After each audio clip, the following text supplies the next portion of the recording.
Dear Joyce, welcome back to Here, Wednesday. here we are, man, in person. We got over dinner last night roped into actually doing this. We haven't done this in weeks. I looked at I was like, I think Mike Pace was the last one on our show, which was last Yep. month, I think. So it's crazy. We had a Um, table full of fans that were putting pressure on us to do it. it's Putting our up on, only listeners was at the table, and that was it, actually excludes Marina, my lovely wife, who apparently hasn't been on the shot. What the hell? So anyway, yeah, but this place is vibing. It's good to be back in Amsterdam. So yep. so all the health peeps. Yeah. Big shout out to health community where we That's saw right. Chandana, Chandana team, John, Rick Martin, Scarpo, the Martin hovering around. Toronto. Yeah, Yeah, yeah. exactly. We had Steve, we had all the original health communityers, and Luke Powley was the guy that helped kind of get me here too. So thanks to Luke. All right. Amazing. And yeah, some good stuff. I'll be honest, I haven't sat in much of panels, but or just listening in, just kind of hovering, seeing the European ecosystem. I was hoping to catch some of the Tom from Aura. I think Ali Hashemi was Okay. interviewing him, but I didn't get to catch that one. That was super interesting to me. But you know what? I know we got to keep this tight, so let uh, uh, one of our dinner participants from last night, who we were super We, excited. Welcome, Anne. Hi, guys. Well, thanks for inviting me. Of we're course, very, you got a you proper inspired office. us. I'm happy. We Excellent. so for our millions of viewers and listeners, and take us through your life, please. We got some time. Wherever you want to start, from childhood, from teenage Yeah. years, from Well, I professional, think personal, but I think setting this up, I think the reason we're doing this podcast is because we were so inspired by Anne, by Anne last night, her background, from LEO Pharmaceuticals, Copenhagen, investing, Right. now in Novo. So we said we had to have you on. So wherever you want to go, if you want to start back when you were a tennis player as a kid, or however far you want to go. Amazing. Thanks so much for allowing me to share my story. So I'm from Denmark, the tiny little country in the yeah, Scandinavian, and I come from the very countryside of the Okay. mainland, half an hour north of Germany, and a little tiny village where I think so. We were like 14 people in the class and oh wow, 5 girls. So that meant that despite we might not want to play soccer, all the girls, we had to, because, we had You have to to field the come team. up with the team. Yeah. So we all played soccer all year round. And that was good fun. We lived there as a family because my dad was in the Air Force, the Royal Okay. Danish Air Force, a pilot, jet pilot. Okay. So, and that's where the base is. So that's why you live there. Yeah. Okay. okay. So he was a colonel in the Danish Royal Air Force, and that was then why we lived there. My mom, she had her own clinic of physiotherapy. Oh, wow. Yeah. So I have seen patients all my life because that clinic was next to our home. Yeah. So I've seen patients all my life. I have connected with patients even before I saw them as patients, just people my mom took care of in her practice. And, I've seen all sizes of patients, and I'll get back to you why that's important for me today. Okay. So growing up at the countryside, didn't care too much about school, actually. I played piano every day. I was in a band. And when I got to being enrolled in gymnasium, or equivalent, I guess, to high school, I had to shape up a little bit because, I had been playing too much. Yeah. Okay. So I went to this private boarding school for 1 year, really to improve my grades so I could get in. And that was Because you were amazing. you were a wild teenager that looked after patients and played the piano. You could summarize that. I just cared about having fun, I think, and just enjoy what I did. And that seems also to be a value I have today. So, well, I got into gymnasium or high school. I chose then to study math and music Mm-hmm. line. The analytical plus creative brain working together. Yeah. Exactly. And that was great. So 3 years of that, I finalized, and then I wanted to become a doctor or Okay. a helicopter pilot. That was kind of my two. Sure. That was kind of highest on my list. And Why not and then both? one day, yeah, maybe both, right? Because you Yeah. could be a flying, Yeah. Then my dad thought that thing with the pilot, that was a weird idea. So he took me out one day after, one afternoon, and in a little training plane, like a little flight. And he said, I don't think you should be a pilot, but let's test you. You will go out and fly in this little plane. And I got so seasick or flight sick. Really? And that was Okay. across his purpose that he wanted to show me that I should do. How old were you? I was 19. Okay. Okay. Yeah. Okay. And then, I didn't know. And I couldn't get into med school because my grades were not good enough. It requires quite a high grade average in Denmark to get it. And then, one day I have two big brothers. They are super brainy, both of them.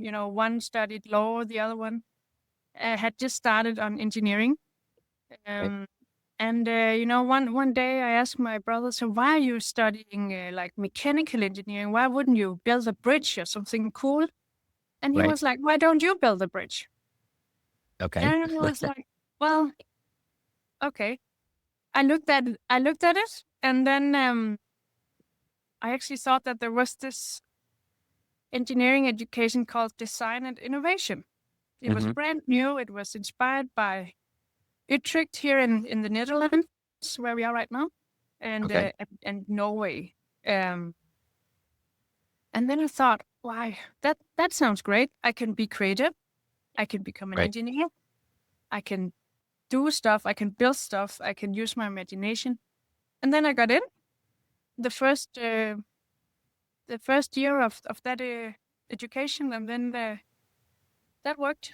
That worked fine, and very, very soon I got my first job, student job, in a little incubation.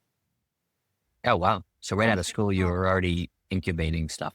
Yeah, so I was then, doing all the mechanical work in this. It was called cosmetic innovation, where I figured out that I could again, use my 3D imagination to draw up things and make it work and get it into production, and that was good fun. But I also felt that.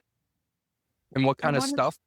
What kind of stuff So it was could be, like so physical? it could be, so it could be, so one product that we did was, these when you have to train heart.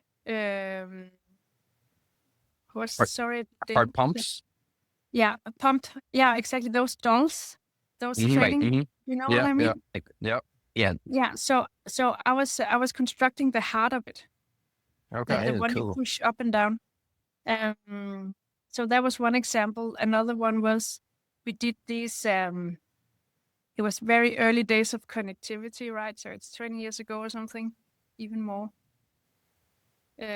So we saw, that you can utilize, and this is becoming a little nerdy now, but you can utilize the difference in temperature to generate enough current, so you can so you can have an antenna that can send a signal, and you can do that if you have like tiles or bricks in the road. Right. So we invented this brick, intelligent brick or tile, you could walk Oh, on. If But somebody had because clear IP at the time, right? If you only had a big patent bill, you'd be. so that meant, that you could suddenly make intelligent tiles, roads, so that if I had an NFC chip on me, Right. the brick could recognize me and maybe open You're a kidding. gate or tell me something in my ear or something. This was 20 years ago. So we pitched these ideas to the the traffic, the train Right. company in Denmark, and they didn't really get it. Like, why Okay. why would you have intelligence? So that's another idea that so it was physical things, product Very development. cool. Just quick side note. I don't know, Jim, if you know, but I have an NFC chip inserted in my hand. I think weren't you on the news in America on that? Weren't you? No, it was an APAC somewhere. But anyway, I don't want to derail, but we can talk offline on that. Right. On No. NFC and yeah. Often Marina refer to you as an intelligent brick? Yeah, exactly. Except instead of the B, it's a P. Yes. Well, yeah. But of course, Continue. NFC chips can be, incorporated anywhere. So, no, but Exactly. I had some good years there. I then figured out, well, I need to move to a more strategic level of product strategies. And why do I sit and do all of this? What's the higher meaning of it? And then I got a scholarship in Munich. Okay.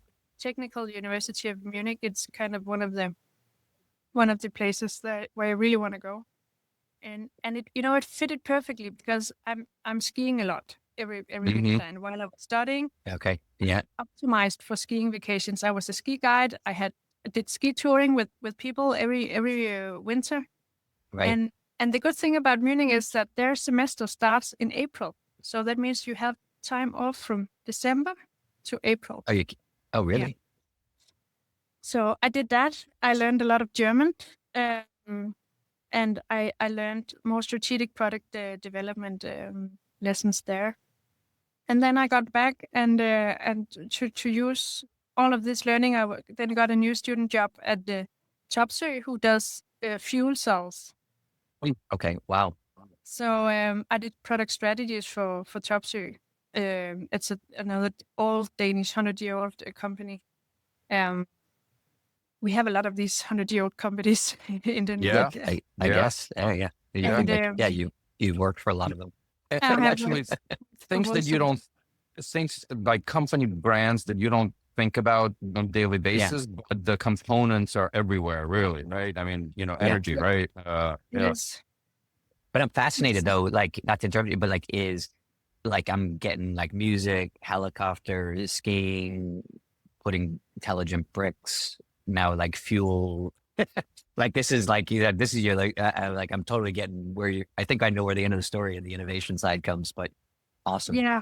I've always been really intrigued by learning something new and understand how do you also communicate this intervention to people. Yep. Us like young people. So that's what I've found in the engineering space so interesting, right? There's always something you don't know that you need to learn every day. Sure. There is a door opening. I hope I'm okay here. We're meticulously unproduced, so even if somebody comes in, that's all right. We can invite them in. Right. That's great. It's just an intelligent door opening. Yeah. Yeah. Yeah. So fuel cells, amazing. Did that. Then, I graduated. I went into management consultant for a couple of years. I thought, let me get my toolbox ready to whatever I want to do for the rest of my career. I went into PA Consulting Group for a couple of years. There, I started to study finance at the graduate diploma in finance. I felt that, doing business cases and stuff would be a good idea. Being able to read an annual report would also be a good idea. So I took a finance diploma with special focus on valuation. Okay. Valuation of companies. Ooh. And then I went to LEO Pharma, Right. the oldest pharmaceutical company in Denmark. It was founded in 1908 Okay. by a pharmacist who wanted to standardize the production of medication. Okay. So I don't know if you know, but back then, every pharmacy would produce their own Of course. medication from some kind of recipe. But the Right. strength of, for example, a painkiller could vary significant between whether you Yep. brought that pill on that street and that pharmacy or the other street Right. by the other pharmacist. So even between pharmacists. So it was Right. that was not good. So that was why It LEO wasn't the Pharma was. perfect science, basically. It was not the perfect science. I think it had a lot of lives, impacting that people could not Yeah. really trust really the whatever they All took. motions and lotions. You know, trying to get that. Exactly. So that was where it all started, and then of course LEO Pharma grew into a company which is today focusing on dermatology. And dermatology, skin diseases is kind of the layman's word for that. So dermatology, why is that so interesting? I think it's, for me, I was there 13 years. I had numerous positions, constantly, building up new units, new focus. Right. And I ended up heading up the LEO Innovation Lab, which was 100 people innovation lab with, Okay. software engineers, data scientists, computer vision, anthropologists, commercial Wow. growth hacking specialties. We had the full range of capabilities. Of course, also dermatologists. What we did there was simply to build a lot of digital products that will enable people with skin diseases to live healthier lives. And so between 15 and 20, we launched 21 products. We had this rule Wow. of we had to develop within 100 days. Then we had to launch it. If we Okay. couldn't launch it, it was because our value proposition was not clear enough, or that we wanted to solve more problem than one problem. And Okay. you could ask me, what is one problem then? It is, for example, how do I diagnose psoriasis? Or Yeah. how do I find a doctor? Or Right. is this doctor good enough? Or whatever. And that's where And you became. That's where you became a little bit Irish. Irish? And you worked with the Irish when you did that facilities. It was actually before I went into I had a device packaging heading up as a line manager, Okay. a role in Ireland. Because I was saying this to you last night when we were chatting that I when I came to Ireland to set up Sharing Plough's offices, I hired a bunch of the LEO people came to work with me, and I was so impressed and it was just really interesting. Like, Denmark and Ireland Ireland was a big market for LEO, if I remember correctly, Yes. or was an important market anyway, which is it's not a big country, but the executives were very interesting. What I was going to comment also, I love this trajectory, kind of the analytical math, your creative DNA, and going from physical to, I'll say, biologics and digital on top. All right. But I think, again, that innovation creation. Now, the one thing before you continue moving, this is always a discussion of, build versus partner versus buy versus invest. And so I'm curious on the thinking process back in the day to say, hey, pharma, we develop molecules. We know really nothing about digital or in building things. What was the hypothesis to build inside or to de-risk inside versus, and I do know, obviously, LEO also has an investment component, which we'll get to. But before you got to there, what was the hypothesis to build it inside this corporate? So back in 2015, when we got the mandate to build this lab, there was, when we looked outside, when we as a 100-year-old company, 107 years old company back then, looked outside, we saw the tech players were going into health. We saw that people were more and more focused on this, quantifying self, Like you Right. want more and more data on your health, and Right. you took more and more control of your health. And we saw, if we are not playing, if we are not taking a role in this, then someone else will do it. So Yep. we went to the board, one, kind of McKinsey slide or something, right, was presented. We got to go. We got the money equivalent to a That's where your clinical trial. financial degree helped, right? Yeah. Analytics, math, creativity Value- slides, the financial underneath to valuations. make money. Yeah. Yeah. Right. So the question was, what will make the board buy into this? And we said, we are doing so many clinical trials. Let's take the equivalent to a clinical trial and put it into digital. So then we started. We were 3 people from the mothership. We carved it out. We moved into the city center of Copenhagen. We knew it was important to attract the right talents. They would not necessarily go out to the suburbs of Copenhagen and do coding. We thought in the beginning that we would be around 15, 20 people, and that we will go externally and buy stuff and simply just connect it. Well, what we found out was that we were actually the one having the domain expertise about all the skin diseases. We might not have all the digital components to it, but that was actually easier to build that ourselves with, the right processes, agile processes, and do it fast.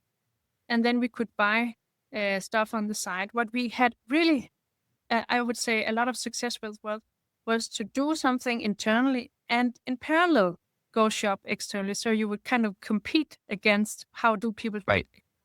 Yep. So for every problem in the patient journey, we tried to have a tool both internally and externally.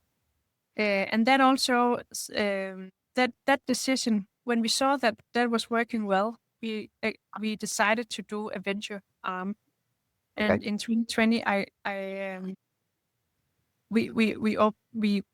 we established LEO Ventures, a venture capital arm of LEO, which I was also the CEO of. So there we had what a perfect time to establish that during the pandemic, but actually probably was a little bit of the boost because the digital sort of got boosted up. From a valuation perspective, maybe not the greatest thing potentially. No, I don't know. So curious, yeah, it was a very difficult. So we had some of the investments already. Then we established, you can say, this new company to kind of have a place for it, and also to have better structure on the balance sheet of LEO Pharma when doing some of these investments. So that was where we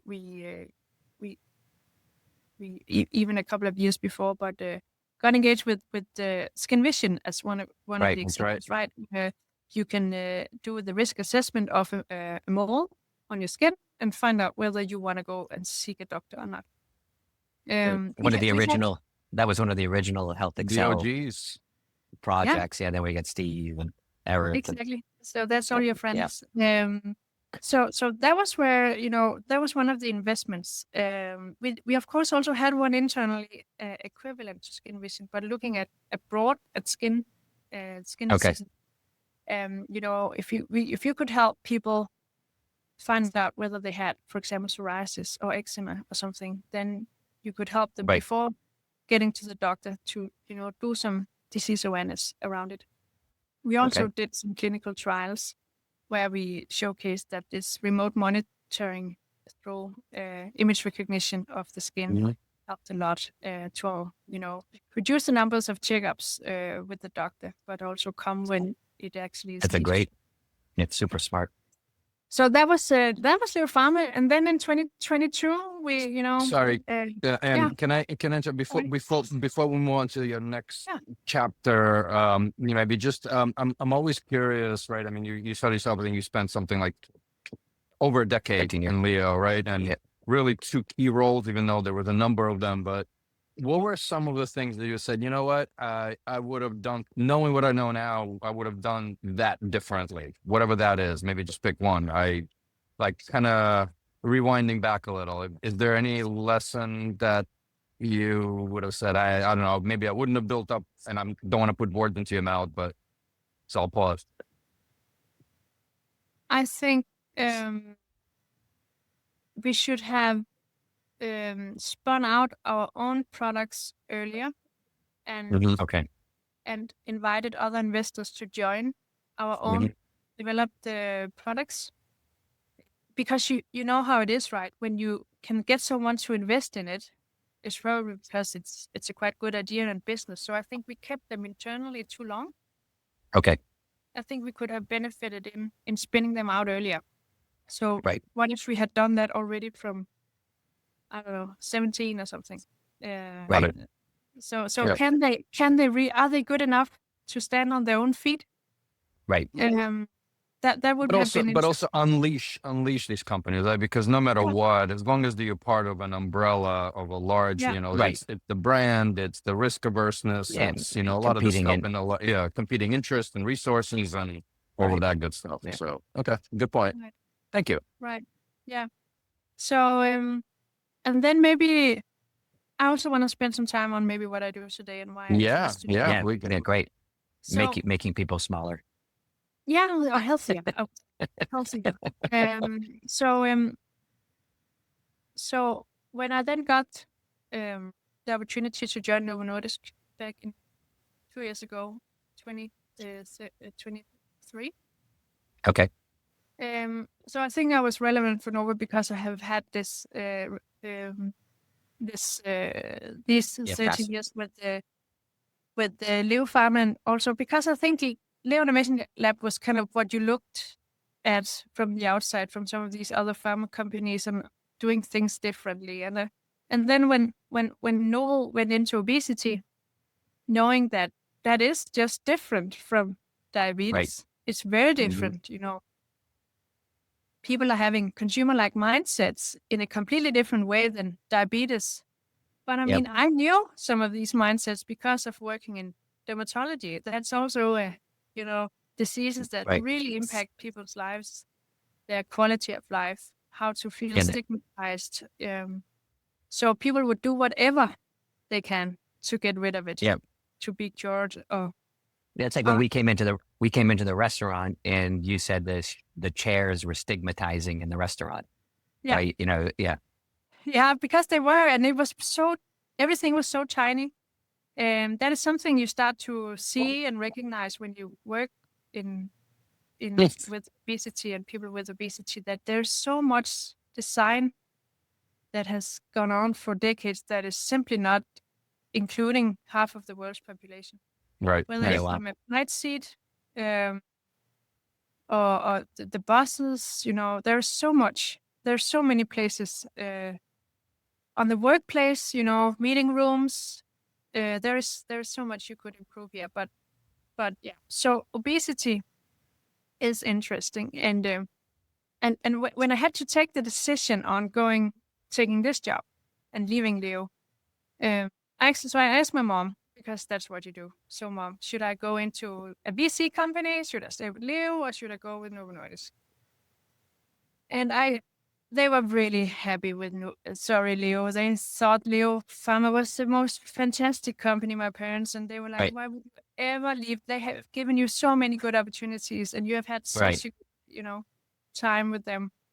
But then my mom said, you know what? I think you should choose obesity. She has been working with people with obesity for her whole life.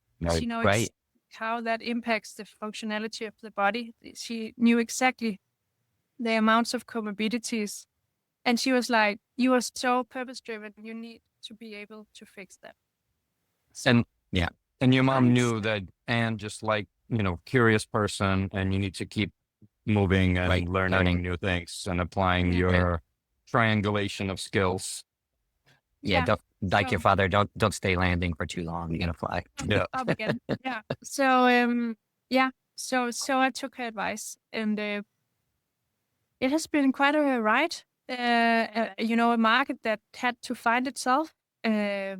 Huge demand, higher demand than anyone I think would ever dream of. Imagine. Being out of stock, being back in stock, seeing compounders take over parts of the market, and questioning safety and all of that. And And I would say the learning curve has been so steep.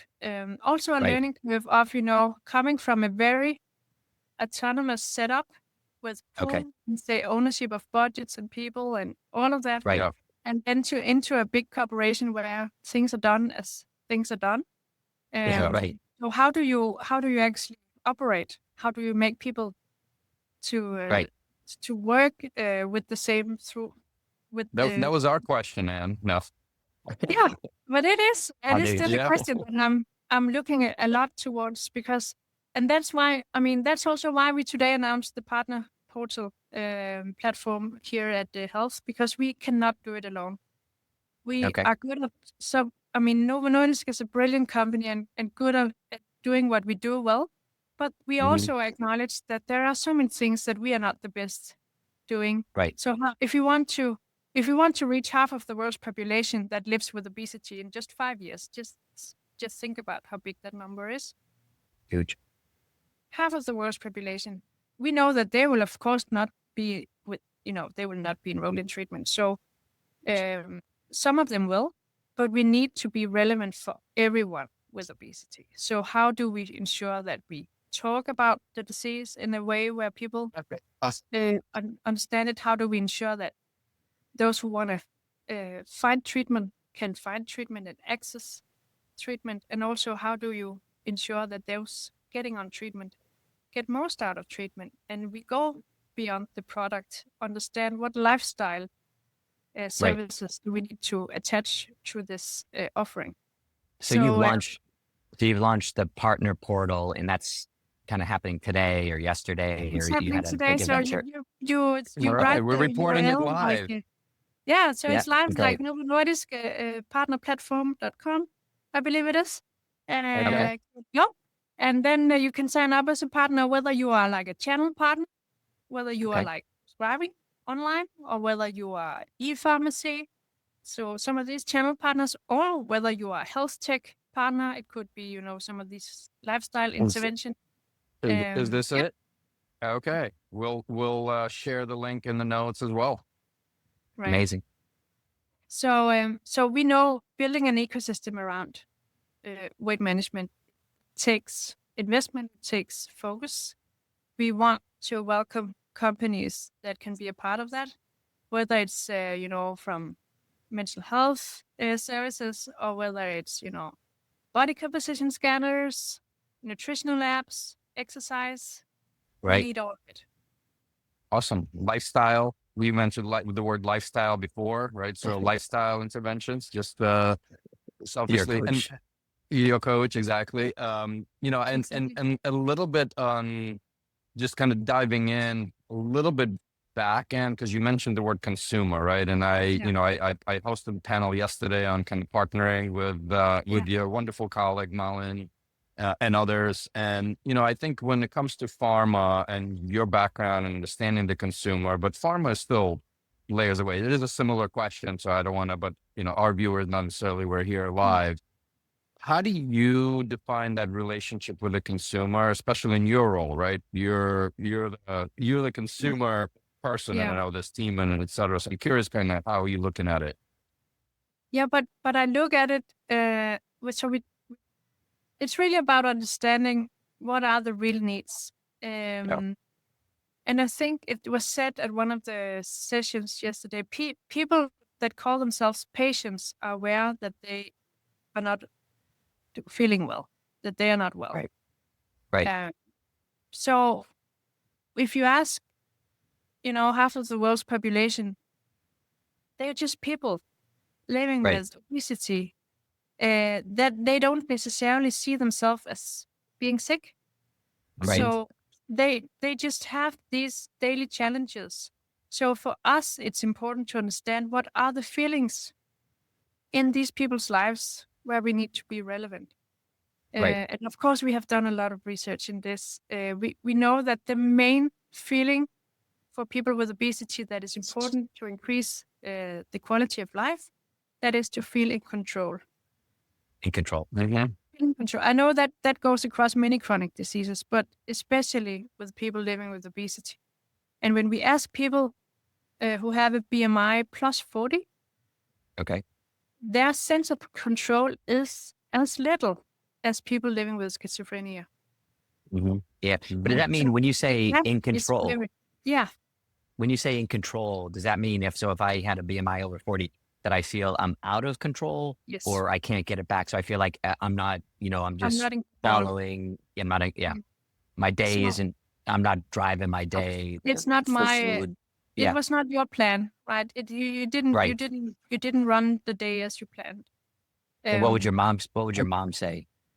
What would your mom So say about?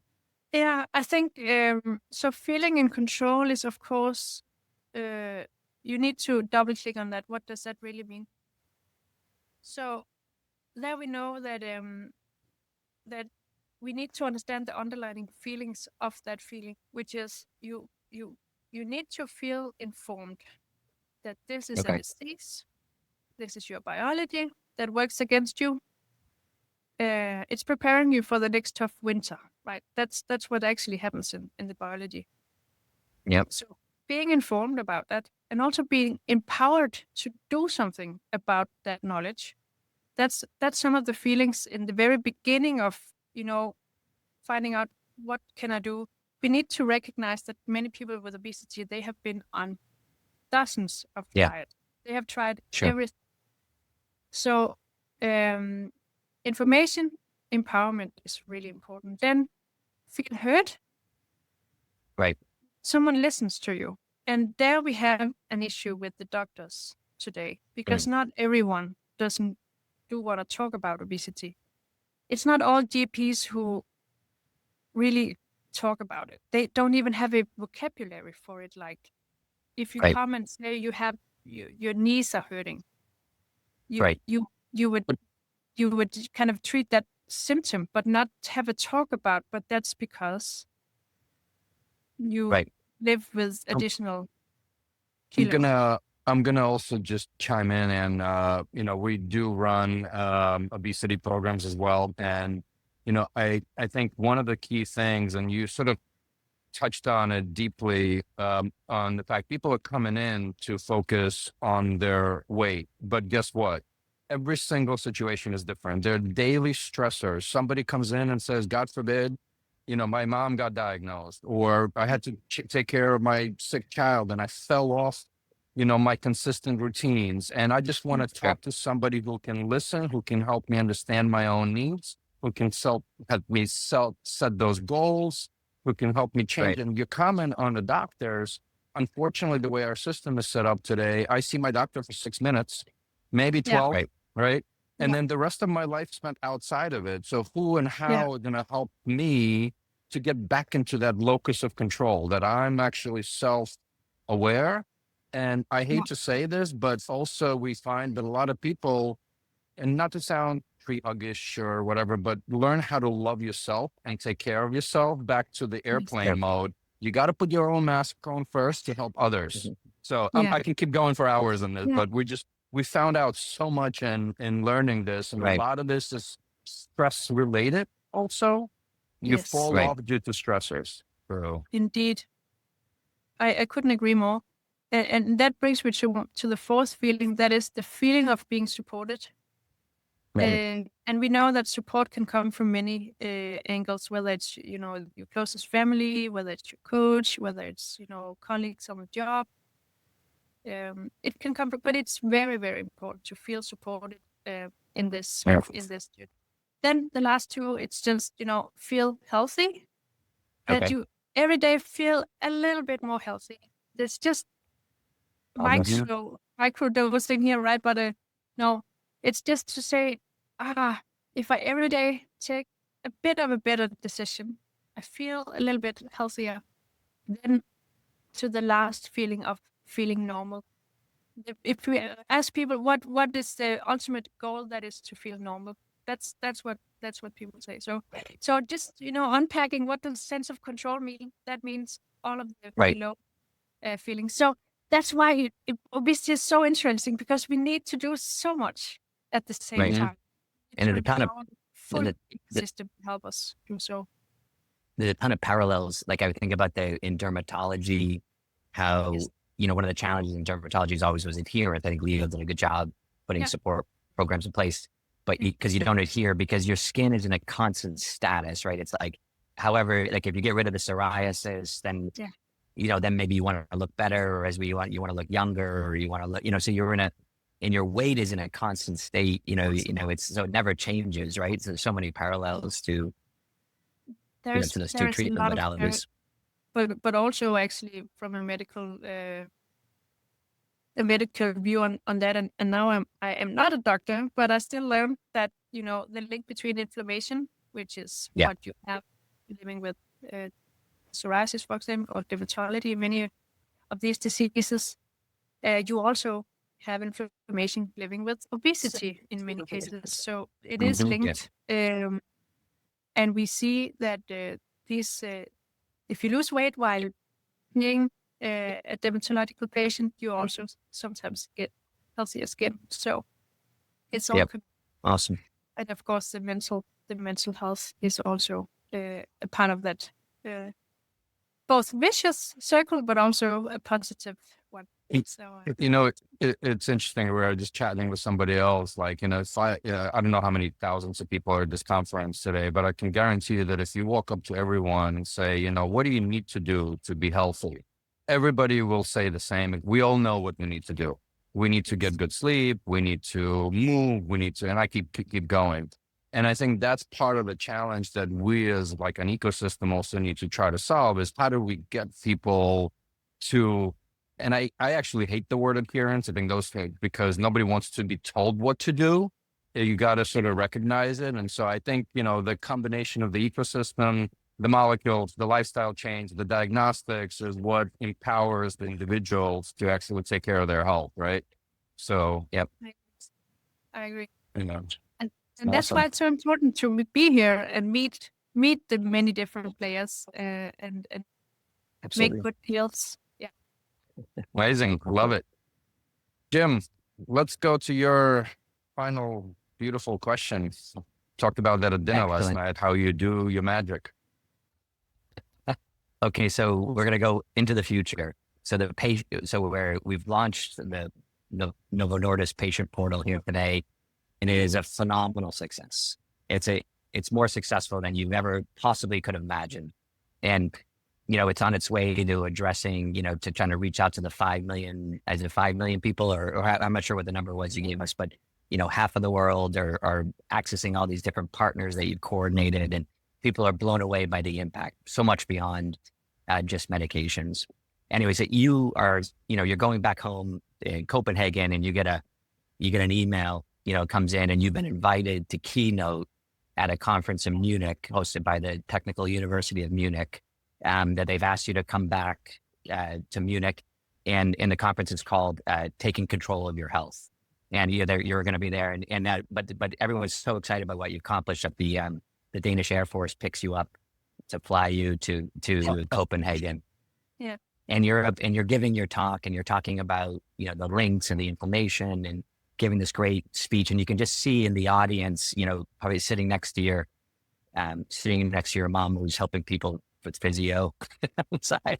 So in the audience is this young, vibrant entrepreneur, pharmaceutical character who's just sitting there, just staring at you. And you come off the stage, and she comes walking over to you, and she says, "And you don't understand. I need to talk to you. I need to talk to you. I'm about to take investment from LEO Ventures to launch my new company, and my background is going to be in helping people with inflammation and obesity and dermatology, and I have a new technology app. But I've been following your career. I grew up in a tiny village outside of Denmark, and I was forced to play on the soccer team, and I loved it. And I went on to do engineering and biofluidics and helicoptering and everything else. And like, I have to talk to you." And you look at that young version of yourself. What's the one piece of advice you would give her as she starts on her journey? Yeah. There might be a few, but one thing I have learned about myself quite recently is I need to share all my ideas, what's going on inside me, to many more people. And that's actually why I also immediately said yes to this podcast or this meeting, because it's so important for me to train to communicate much more. And I have been neglecting that. I think it's part of growing up with two big brothers that are always, you know how big brothers are, right? They're always right. And you can always argue, even, whether they are a lawyer or another engineer. So they always know a bit better. That, I think, that didn't train me in communicating enough in my younger years, because I was like, what I know is logic to everybody. That's Right. common knowledge. But I found out maybe the past 5-10 years that is actually not the case. So I should train myself in communicating much more about what my purpose is and how I want to change the world, because that I have learned create fellowship with like-minded people who want to solve big problems as I do. And my hope would be that next year when we meet, that the health conference is much more structured around the big problems we are trying to solve, and maybe less panel discussions with people who agree, who actually disagree, how we solve it. Because if we agree, it was because the problem was too easy to fix. Okay. Yeah. So that would be my hope, that we are a bit more bold and we share a bit more of our dreams. Awesome. Marvelous. Amazing. Tom- And well, I was going to, and you communicated really, really smooth and well. And thank you for joining us on such short notice. So, to all our listeners and viewers, hit subscribe, pass it on, and hopefully see you next week, Jim. I think we're on next week. Yeah. So We're on a roll. We'll figure it out. We're on a roll. Thanks so much. Thanks for Thanks, inviting me. Take care. Bye. Bye. Cheers. Bye-bye.